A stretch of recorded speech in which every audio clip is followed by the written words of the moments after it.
So with that as prelude, it gives me great pleasure and pride to bring to the podium the next Dean of the Peabody Institute, Fred Bronstein.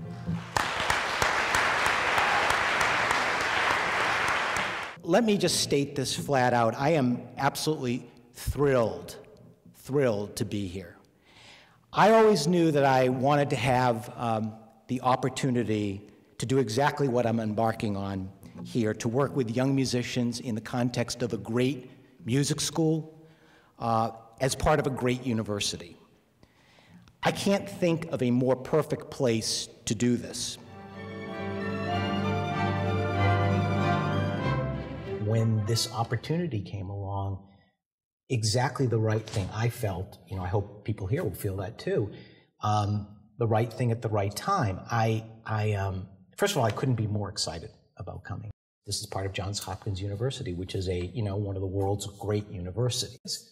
I mean, to me, that is a real competitive edge, for both sides of the equation. I think it's a competitive edge for Peabody because, there are so many conservatories that can't boast that. That kind of affiliation. Most can't. And then also I would say it's a competitive edge for Johns Hopkins, because this is a jewel here, and this is something that is really unique, I think, about the university.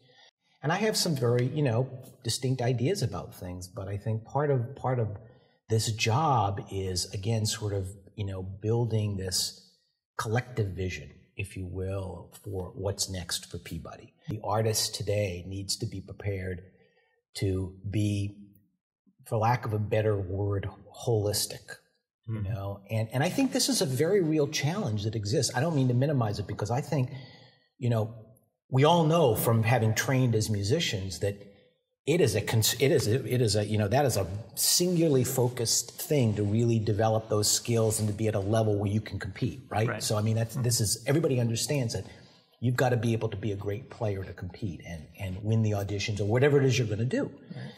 But I would argue it's not enough anymore.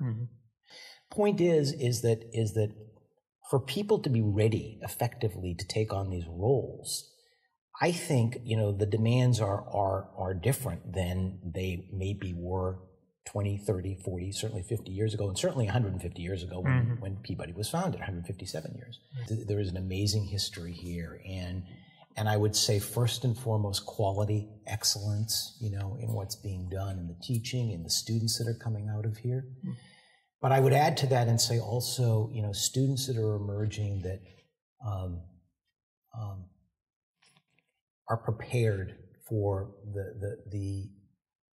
the environment, this very, very fluid, changing environment, that they have the kind of facility, and I don't mean musical facility, but facility in their, in how they are as people to be able to adjust and adapt to that and make the most of their talent.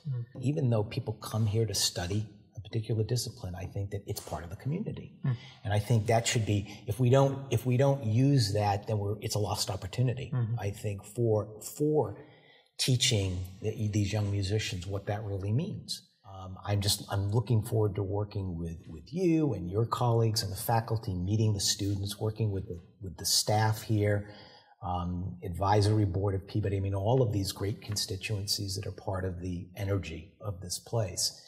I know there will be challenges, but I think with these come great opportunities.